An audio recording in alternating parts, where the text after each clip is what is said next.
go. All right. Oh, this is where. Yeah, that's probably about where we're at.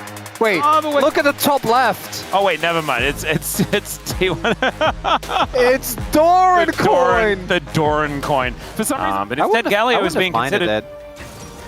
We're just blinding Galio out here. Yeah, I think that the Galio is kind of interesting because now Nongshim do get to just pick Gwen. No. Can actually punish pretty nicely as Doran.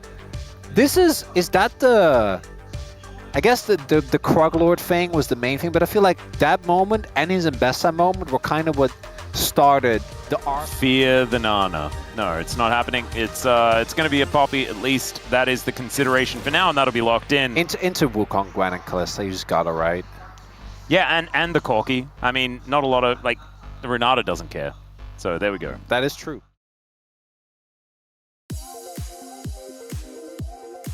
Oh, and then I'm gonna reveal a little bit here. What happened afterwards was even funnier because he was very late, because he had to run all the way back. Yep. Let's hold the thought just momentarily as Jiu and Lehens do wonder whether Lehens and Jiu will ever not be tethered. Right, there's a heroic charge. Jiu going to be taking a fair bit of damage here as he's just standing still. Keria again. Not too worried. Oh, we are flashing into the Justice Punch. That is a lot of damage out of Faker, but not quite enough to kill Calyx. So he is just going to go back.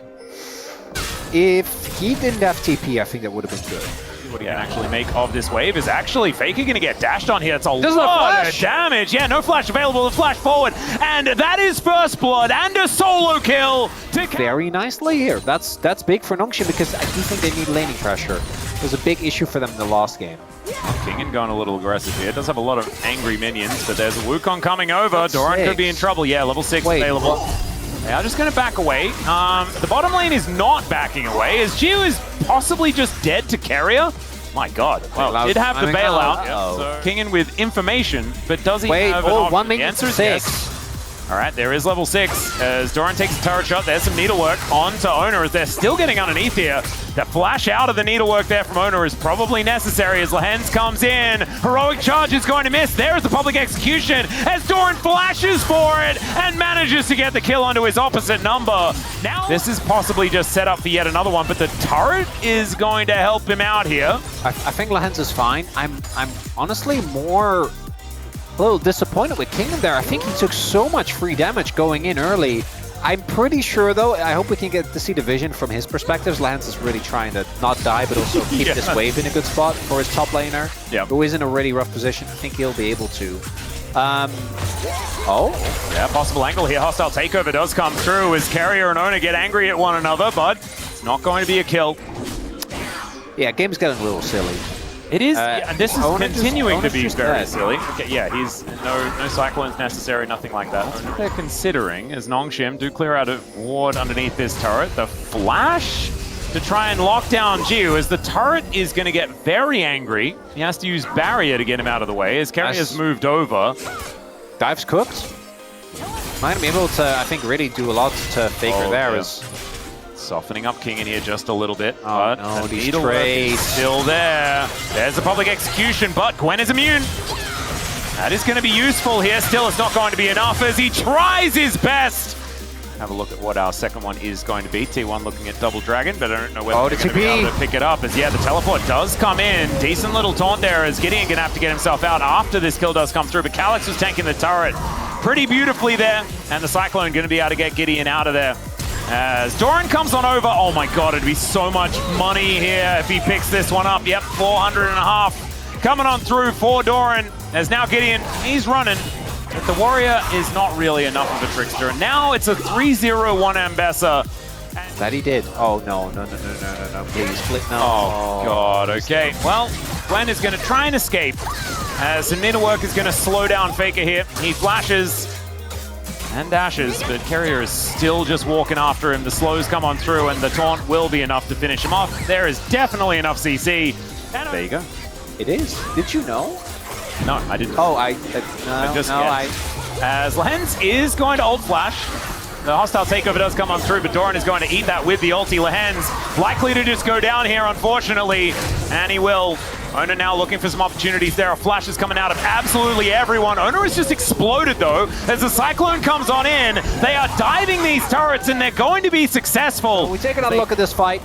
Unless... We're going to take a look at this mid lane actually, as Faker and Lehens shaking hands. And Jiu is just going to try and chase him down. He just dash cannons his way out. Looks like the Galio will survive. Not enough sticks here in him from this Ballista. Redemption Poppy. It's a bit of a cute one as Heroic Charge does just push Jiu into the wall. He flashes to get himself out of the way, so he's going to survive momentarily. Lehens is in so much trouble though as Gideon. So yeah, if he's not in this fight, then maybe Nongshim do stand a chance. Jiu and Lehens back at it once again. Possibly a decent hostile takeover angle. He throws it out. Fate's call to try and save him as Jiu is going to try and get bailed out, but it does not work. And T1 are just leaving them on the floor. Gideon's going to go down. Doran just dashing like mad. Really? You know, if you look at it the right way, it's really not that unplayable for Nongshim. Okay. What way is that? Like upside down? No, I'm not trying to get Stranger Things here. Which orientation do you have to be? So, Doran needs to not be in the fight. Got it. And then 1.3k of the rest of the gold is on Keria. Faker is just going to try and kill Kingin. Let's see whether that works as he just flashes away. That was actually very cute observing as Calyx Get him, Calyx! Is just going to come on over and try and finish the job. He will be able to do so as that taunt is not going to help. Meanwhile, T1 are just taking No, pan away. Yeah. This is one of those things where don't check the minimap. As On the Hunt comes on through and Keria is epitomizing that. That's my turret! They're just going to save the turret. Get away! Oh no. Oh god. Oh, Doran is here. Doran is here. You can't have that. That's bad. Hey, they get back to their corky. They get back to their corky. That is something. Oh god, Keria, he finds the flash angle you knew he was looking for. Once again, Doran goes over the hostile takeover, and they just die. Faker's like, oh, round 2, baby. Get the bounty, Kingin. All right, just take the bounty. This is let him take the bounty in peace. Oh, he's gonna flash, well, and then goes back in for the bounty. That's what we're talking about. Beautifully done.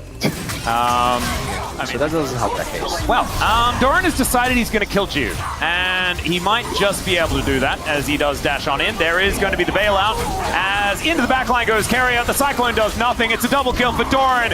Could just be a triple as he's looking to dash off to Gideon, and yeah, Gideon knows he's dead. There's that triple kill we were talking about. Could we make it a quadra as Kingin throws needles at him? And are you not going to flip-flop again? Because I will not flip-flop. Previous series, you did do a little bit of that. I did do a little bit of flip-flopping. Well, Kingin not going to be making it out of this one alive. As Gwen is unfortunately not immune this time. Jiu going to be doing his best to get out of here as Lehens. The same situation as he decides to fake call his way backwards. They don't have a lot of buttons. Keria is just fishing for it. Does call it off as Doran. I think he can go think he can just do this against 4 people. There it is.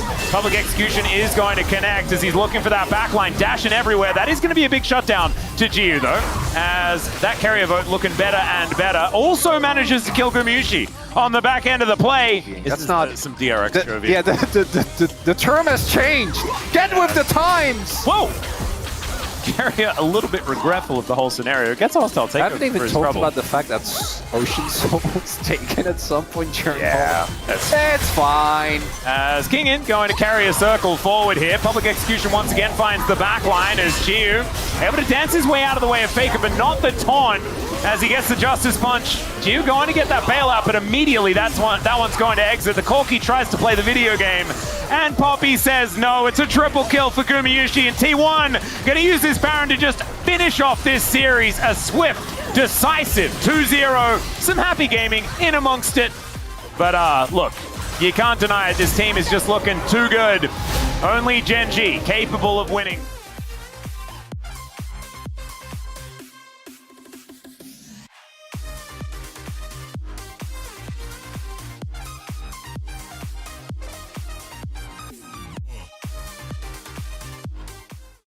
Since they got back from MSI. Funniest part, this game was shorter than the previous one. This one was 27 minutes, the last one was 28.